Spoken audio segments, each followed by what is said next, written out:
In many ways, you're kind of the OG guy when it comes to talking about habit formation. Give folks a bit of a sense of your background and maybe even how that factored into you taking an interest in this topic. Yeah, absolutely. I had two experiences that really got me interested in habits. The first is that when I was in Iraq, I got embedded with a unit that was right outside of Baghdad. And I was talking to a captain there, actually he was a major. And I was asking him, how do you train soldiers to become soldiers? Because one of the things that you see in a war zone in particular, or anyone who's spent time around the military, is that the behaviors are so deeply ingrained, right? The goal is to ingrain a set of behaviors that if a bomb goes off, which happened underneath my car, everyone around you, the 50, 18-year-olds around you who probably don't know how to do anything with their lives, they know exactly what to do in that moment and they react automatically. And so I was talking to this major and he's this like little short guy and he kind of like, really muscular, he chaws all the time. And I said, how do you do this? And he said, well, the thing you have to understand, son, because he called me son, the thing you have to understand is the military is a giant habit change machine. This is what we do. We teach young recruits who maybe don't have any self-discipline, maybe are prone to emotional outbursts. We teach them the right habits, and we've made a science of it. And when I came back to the US, I kind of had this experience where I was thinking about that, and I was thinking to myself, if I'm so smart and so talented, right? If I have this great job and I win these awards, why can't I get myself to lose weight? Like, why can't I get myself to go running in the morning every day? Why is this such a struggle for me when I'm so good at other things? And I realized it was because I had not learned and studied how habits function in my own habits. And that once I learned that, I had the tools to change how I behave automatically, which is, of course, the most important component of our behavior because it's what we do every day. How did you come to understand the ways in which a myriad set of behaviors, because as you said, right, like a soldier is able to do so many things that basically become autonomic, that might be very counterintuitive. In fact, might be counter to the value of your own life. Absolutely. Right? Like moving this direction as opposed to that direction under threat. Absolutely. Or training people to kill, which the many people have a natural reaction to not kill. So how does the military do it? Yeah. So how do they employ this reward punishment leverage? So one of the things that they do is they pay very, very close attention to teaching cadets to respond to cues. So one would think if I was saying, okay, if a bomb goes off, what are you supposed to do? Right? Let's talk about the behavior that you do when a bomb goes off. The thing about a bomb going off is that a bomb going off is a little bundle of cues, and we need to talk about which cues you should pay attention to and which ones you shouldn't, which ones should trigger an automatic behavior. So in Iraq, the issue with bombs going off, IEDs, was dust. When there was an explosion of dust, that is when you should react. And we're going to practice that. So we're going to take you out into the field and we're going to use ordnance that does not actually produce sounds, that does not produce fire. What we're going to do is we're going to put stuff in the ground that creates a huge cloud of dust, and we're going to train you to react to that. Because we have found that dust is a more predictable and reliable indicator of when you should behave than the noise of an explosion or being able to see the fire. And to be clear, the noise could be coming from anywhere. You don't know where it's coming from. It could be a false alarm. It could be something that's a town away or something like that. That's exactly right. And it's oftentimes overwhelming. The thing about like a visual stimuli in this context is that it's very, very recognizable, whereas an audio stimuli, it's hard to tell. It's hard to localize. It's hard to localize, but it's also sort of so overwhelms you that it can kick in that fight or flight instinct that we're trying to avoid. So that's the first thing that they do is they pay a lot of attention to cues and they think really, really hard about that training. In one of my other books, Smarter, Faster, Better, there's a chapter about boot camp for Marines. And it's probably the most scientifically well fine-tuned training you will find on Earth because it takes in hundreds of thousands of people every year and we have to train them to be Marines. The other thing that they pay a lot of attention to is how do we reward that behavior in a way that will make it automatic, right? We mentioned that a habit is a cue, a routine, and a reward. That's known as the habit loop.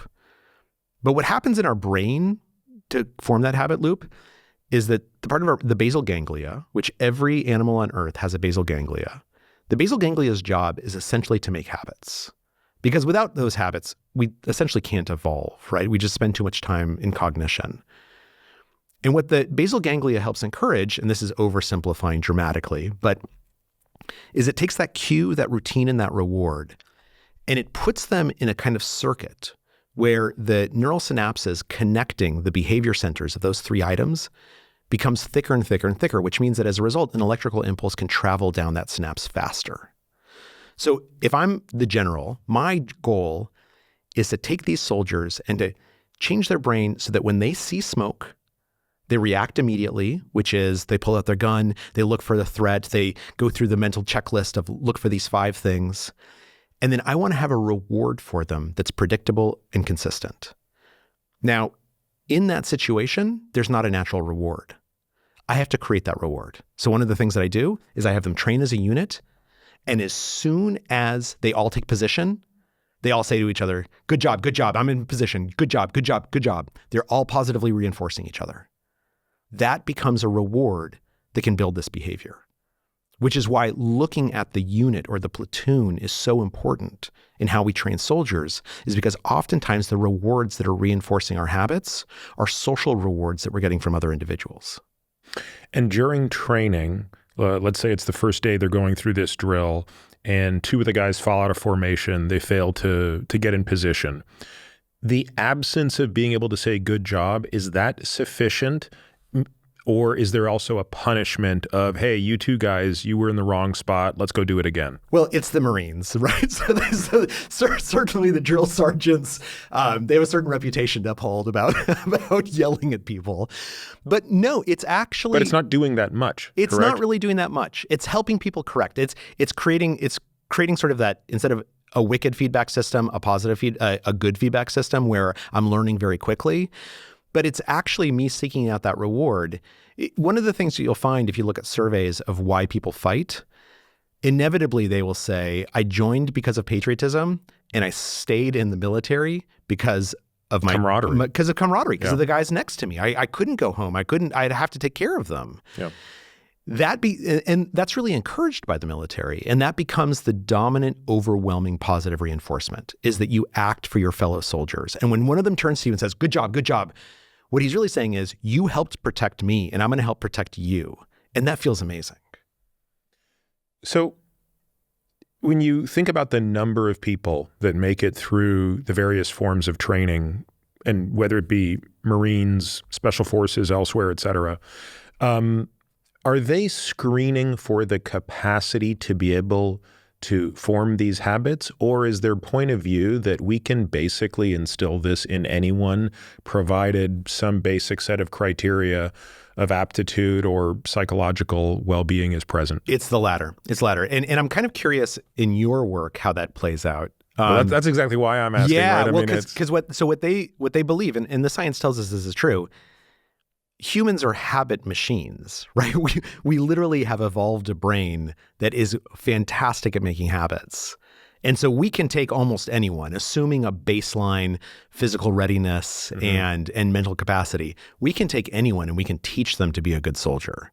Now, some people are going to be elite soldiers, right? Some are going to become special forces. Yep. They might have an aptitude where they're more comfortable with willpower, they're more comfortable with grit, they're more comfortable experiencing discomfort. And so they might be able to create habits faster. They might understand, sort of just intuitively or through learning, how to affect their habits. But we can do this with anyone. Which actually, I'm curious, when someone comes to you and they are showing a habitual behavior that you think is negative, they want to race and you want to race, are there some people whom you believe, like, it's just not going to happen? Like, I can't help this person. I'm Peter Attia. This podcast relies exclusively on premium subscribers for support, which allows us to provide all our content without taking a single penny from advertisers. I believe this keeps my content honest, making it a trusted resource for listeners like you. As a premium member, you'll get immediate access to our entire back catalog of AMA episodes and all future AMA episodes. You'll get longevity-focused premium articles packed with actionable insights. You'll get unrivaled show notes for each and every episode of The Drive, every topic, every study, every resource from each episode carefully curated for you. You'll get quarterly podcast summaries where you'll learn my biggest personal takeaways from the previous 90 days of expert guest episodes and much more. This journey doesn't have to be navigated alone. We can take these steps towards a better, longer life together. Become a premium member today at peterattiamd.com/subscribe to join me in a shared commitment to a healthier future.